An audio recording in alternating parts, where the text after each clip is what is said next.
I want to have a discussion with you. I want this to be a personal discussion between you and me. And I want to explore the topic, are problems real? That's right. Are problems real? So the first thing I want to ask you is this question. What is a problem? What is a problem to you? How do you define a problem? It's something that's a part of you. Do you own it? If you don't do it, is it going to be a great problem for you? Is it going to cause you great concern, great upset?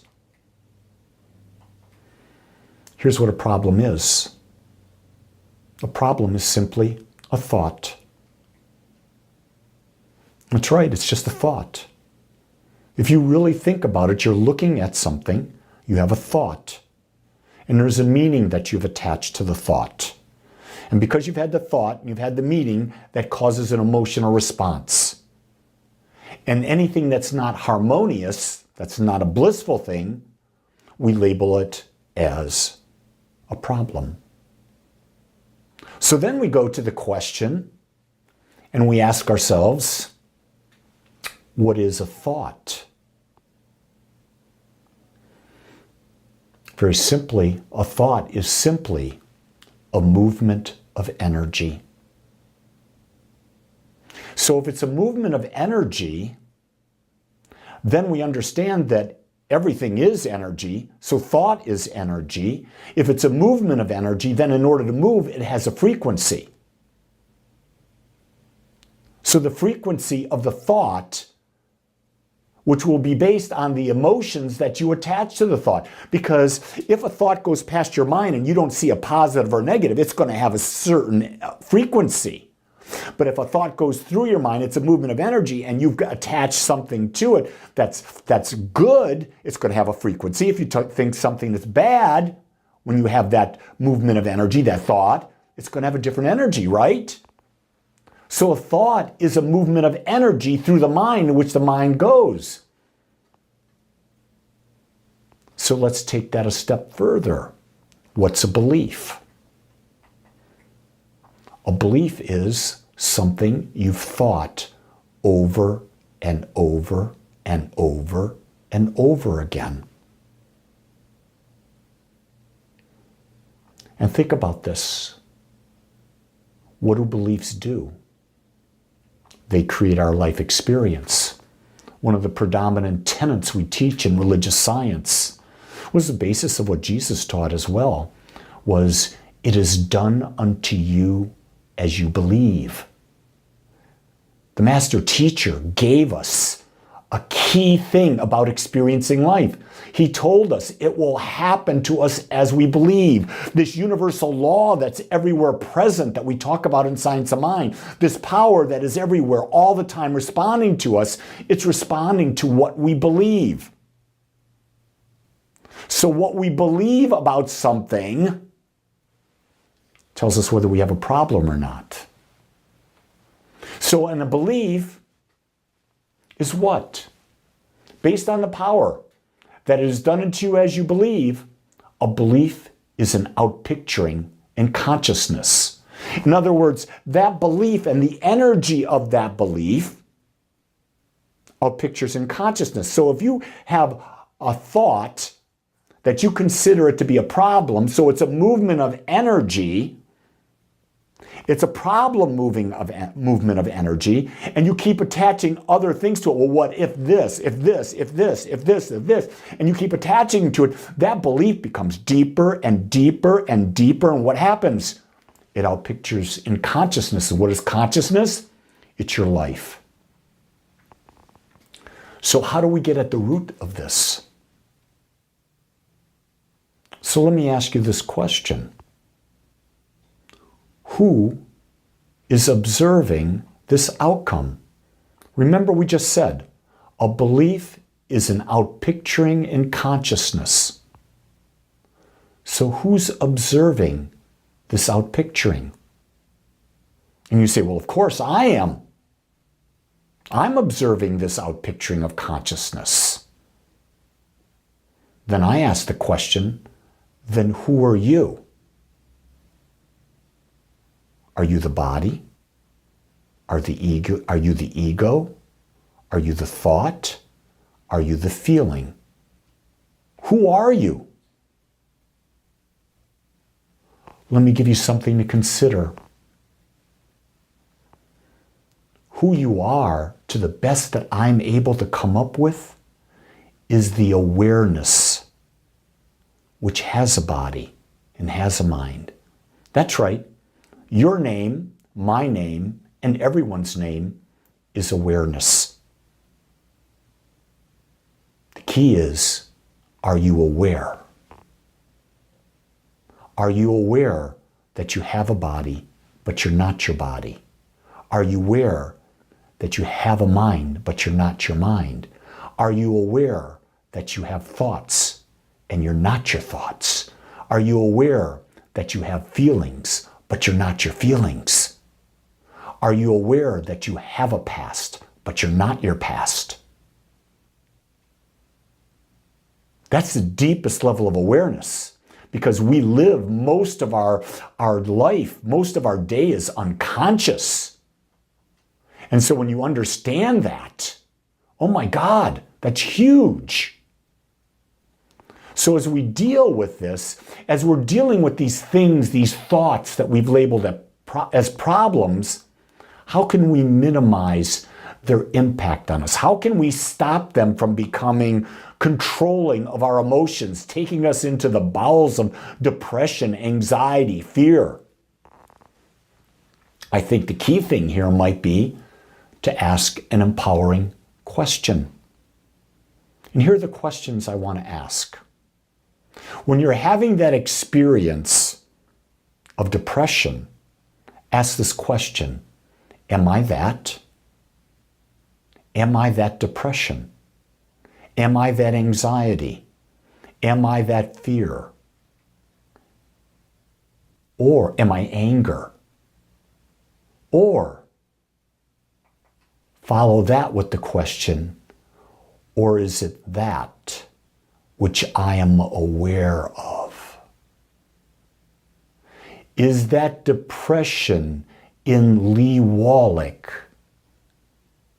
something I'm aware of? In other words, is Lee Wallach having the experience of depression? Are you having the experience of depression? That saying that is very different than saying I'm depressed, I'm angry. No, I'm that which is having the experience of anger. Do you see the disassociation there? Because you are the observer, but we stop acting as the observer and we become the quality, and we label that quality. I'm angry. No, I'm that which is aware that the person, Lee Wallach, is having the experience of anger in this moment. And just in saying it that differently, guess what happens? The emotional charge is reduced because it's not you. You're not going to take it so personally. But the ego wants to claim that everything is it. That's just not it. When someone is expressing extreme anger, you know they're saying, I'm angry. They are not saying, I'm the person and I'm aware that I'm having the experience of anger. That's a huge thing to understand. So I want to bring you to this, because as we look at problems and we look at thoughts and we look at beliefs and we look at who are you and we look at, are you the actual quality or are you the one observing? I want you to realize that all suffering is caused by thinking negative thoughts. All those problems, which are negative thoughts, are causing you suffering. So 100% of the suffering you feel is your responsibility because you're the one thinking. You're the one who's identifying with the problem. Instead of seeing the problem as an external thing, as something you are experiencing, not something that you are. Suffering, my friend, is optional. Unfortunately, we've not been taught to think that way. We've been taught that suffering is natural, that you must suffer to grow. No, you don't have to. Suffering is a choice. I know in my Catholic upbringing, the suffering of Jesus, the suffering of humankind, that I must suffer and I must repent for God to love me, to take me into heaven, to forgive me. I must suffer. And so I was given penance, so that the penance was a punishment. And what is punishment? Suffering. Suffering is caused by negative thoughts. And the only one that can choose what you think is you. That's it. You see, we have the ability to consciously create without suffering, should we choose to see our truth. Do you get that? Should we choose to see our truth. So we come back again to those empowering questions when we're having that experience of anger, depression, anxiety, jealousy, whatever that negative emotion would be. Am I that? Or am I that which is aware that I am having an experience of? The more you do this in your life, the more you do this every day, and you're literally building a separation so that you can become the observer while having your body, having your mind, fully experiencing all that life is. The second you can go and ask the question, am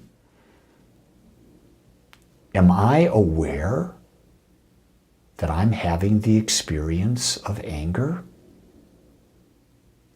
The second I do that, I release attachment. And what did the Buddha say? Attachment is the source of all suffering. So when I can come and be the observer and see that I'm having an experience of, but I'm not attached to that experience because I understand that the problem or the emotion is simply a movement of thought, and I control thought and I can change my thought. I realize that I am powerful.